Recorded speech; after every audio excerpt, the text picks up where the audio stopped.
प्यारे दोस्तों, बहुत बहुत स्वागत है आपका अपने चैनल यूजीसी नेट चाहे दर्पण में। तो जैसा कि पता है कि इस चैनल के माध्यम से हम इंटरनेट जेआरएफ से टीजीटी पेज की तैयारी करते हैं। फ्रेंड्स, आज की क्लास में हमने इकाई 8 में लगा हुआ हमारा नाटक है स्कंदगुप्त, जिसकी समीक्षा हमने ली है और बहुत ही बेहतरीन है। और इससे ज़्यादा एग्जाम में यदि प्रश्न बनते हैं तो यहाँ से ही प्रश्न बनने के चांस हैं। और आप क्लास को अच्छे से देखें और मन लगा कर देखें, और हो सके तो आप नोट्स भी बना लें। ये पीडीएफ ऑलरेडी पेड ग्रुप वालों को जा चुका है ना। तो चलिए हम इसको यूट्यूब पर चलते हैं, इसको करते हैं इस रिकॉर्डेड क्लास को, और देखते हैं कि इसमें क्या इंपॉर्टेंट चीज़ हैं और क्या क्या तथ्य हैं जो आपको अच्छे से याद रखने हैं। तो सबसे पहला है कि स्कंदगुप्त नाटक 1928 में प्रकाशित एक ऐतिहासिक नाटक है। तो ये भी आप याद रखें कि ये ऐतिहासिक नाटक है, 1928 में प्रकाशित हुआ है। आगे बात करते हैं कि स्कंदगुप्त नाटक में गुप्त वंश के सन 455 से लेकर और 466 तक के यानी 11 वर्षों का वर्णन मिलता है। ठीक है, तो आप याद रखें कि इसमें स्कंदगुप्त नाटक में 11 वर्षों का वर्णन मिलता है। ठीक है, थोड़ा सा रुक कर कहना चाहूंगी कि आप ना हिंदी साहित्य के विद्यार्थी हैं तो उसको दो भागों में बांट कर पढ़ें। ठीक है, एक हमारा प्रथम भाग आता है इकाई 1, इकाई 2, इकाई 3, इकाई 4। ठीक है, दूसरा भाग आप समझें इकाई 5, 6, 7, 8, 9, 10 को, या फिर इकाई 5 तक आप प्रथम भाग समझें, इकाई 6, 7, 8, 9, 10 को द्वितीय भाग समझें, इकाई मतलब इधर फर्स्ट पार्ट यानी जो लेसन 5 तक लगे हुए इनको भी आप देखते रहें। साथ ही साथ जो हमारे दूसरा भाग है इकाई 6 से स्टार्ट होता है, तो वहां पर भी आप एक एक लेसन को थोड़ा थोड़ा करके देखते रहें। ठीक है, ऐसा ना हो कि एग्जाम के समय आप फिर बहुत हड़बड़ी करते हैं, तो वो हड़बड़ी तब ना हो, तो उसको अभी आप संघर्ष को जारी रखें। आगे बात करते हैं, इस नाटक में लेखक ने गुप्तकालीन संस्कृत, इतिहास, राजनीति, संघर्ष संघर्ष होगा, ठीक है, संघर्ष, पारिवारिक कलह एवं षड्यंत्रों का वर्णन किया है। फिर आता है कि स्कंदगुप्त हूणों के आक्रमण से हूण युद्ध की समाप्ति तक की कहानी। ठीक है, जैसे हमारे यहाँ पुर्तगाली आए थे, अंग्रेजी आए थे, तो हमारा जिक्र होता है कि अंग्रेजी का कब से कब तक अंग्रेजों का हमारे यहाँ वर्चस्व रहा है। ठीक है, तो वैसे ही इन्होंने इसका है कि हूणों के आक्रमण से जब से वो आए थे और हूण युद्ध की समाप्ति तक की कहानी इसमें आता है स्कंदगुप्त में। गुप्त राजवंश का समय 275 से 440 ईसा तक रहा है।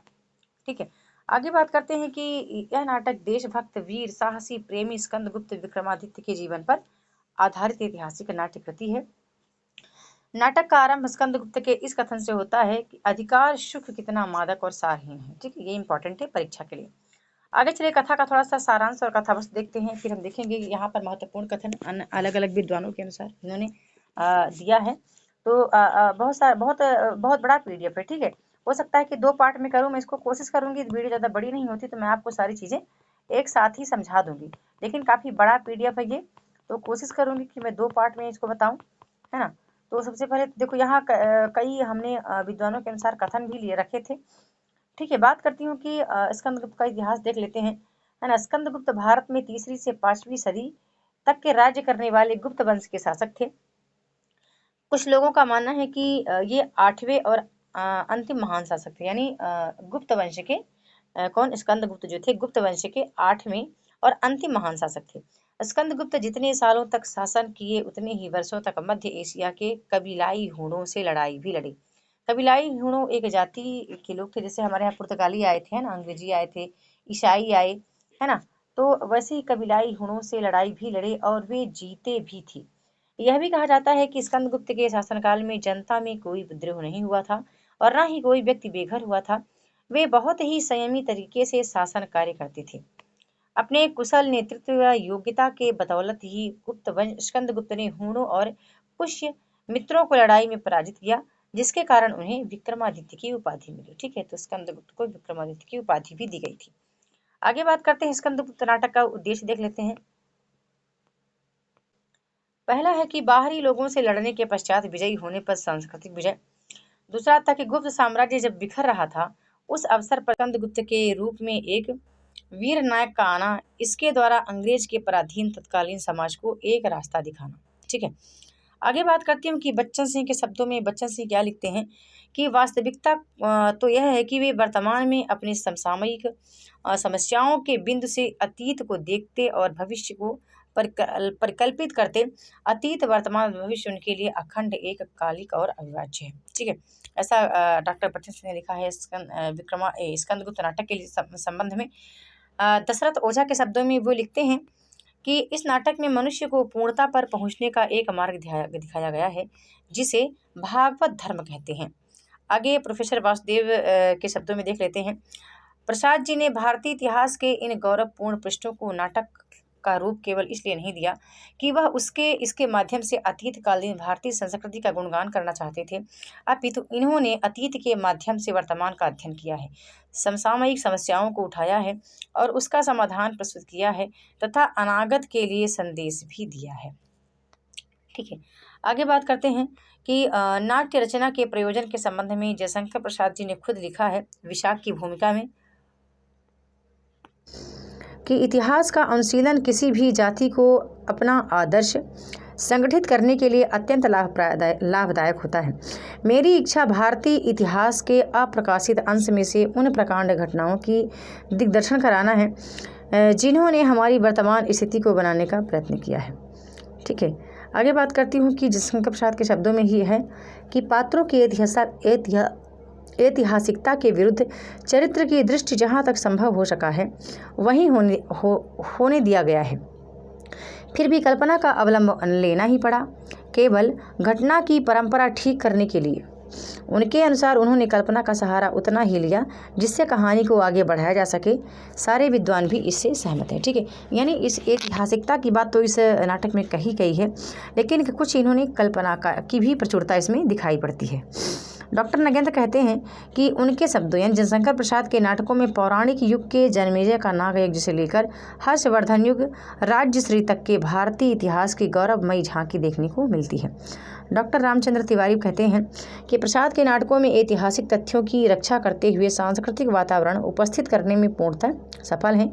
उसमें राष्ट्रीय चेतना सर्वत्र देखी जा सकती है। ठीक है, आचार्य शुक्ल कहते हैं कि वर्तमान हमारे नाटक क्षेत्र में डॉक्टर नाटककार बहुत ऊंचे स्थान पर दिखाई पड़ी। स्वर्गीय जयशंकर प्रसाद जी और श्री हरिकृष्ण प्रेमी दोनों ही की दृष्टि से ऐतिहासिक काल की ओर रही है।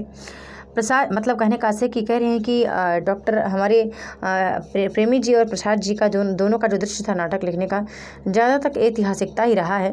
प्रसाद जी ने अपना क्षेत्र हिंदू काल के भीतर चुना और प्रेमी जी ने मुस्लिम काल के भीतर। प्रसाद जी के नाटकों में स्कंदगुप्त श्रेष्ठ है और प्रेमी के नाटकों में रक्षाबंधन। ठीक है, आचार्य शुक्ल का कथन है तो याद रखिएगा। बच्चन सिंह फिर एक बार कहते हैं, ठीक है ये रिपीट हो गया है, माफ़ कीजिएगा रिपीट हो गया है। आगे बात करते हैं स्कंदगुप्त के नाटक पात्रों के आधार पर जयशंकर प्रसाद के शब्दों में कि स्कंदगुप्त विक्रमादित्य होना प्रत्यक्ष प्रमाण से सिद्ध होता है। मात्र गुप्त और धातुसेन को भी साक्ष्यों के आधार पर जयशंकर प्रसाद ने साक्ष्यों के आधार पर प्रसाद जी ने ऐतिहासिक पात्र माना है। भीम बरवा, चक्रपाणी, पर्णदत्त, सर्वनाग, पृथ्वीसेन, खिंगिल, प्रख्यात कीर्ति और यहाँ फिर रिपीट हो गया है गोविंद गुप्त हैं आदि सभी ऐतिहासिक व्यक्ति हैं। ठीक है, तो ऐतिहासिक व्यक्ति कौन कौन से हैं इस नाटक में ये भी आपको याद रखना पड़ेगा। अगला है कि प्रसाद जी ने केवल 2 पात्रों को कल्पित माना है, इनमें प्रपंच बुद्धि और मुदगल को। ठीक है, तो ये भी देखना है। स्त्री पात्रों में स्कंद की जननी का नाम मैंने देवकी रखा है, ऐसा कहते हैं प्रसाद जी। आगे देख लेते हैं कि स्कंदगुप्त के एक शिलालेख में हतरिव पुरीव कृष्णो देवकी मभ्युपेत मिलता है। संभव है कि स्कंद की माता का नाम देवकी से ही कवि को यह उपमा सूझी हो। अनंत देवी का तो स्पष्ट उल्लेख पुरगुप्त की माता के रूप में मिलता है। यही पुरगुप्त स्कंदगुप्त के बाद शासक हुआ है। देवसेना और जयमाला वास्तविक और काल्पनिक पात्र दोनों हो सकते हैं।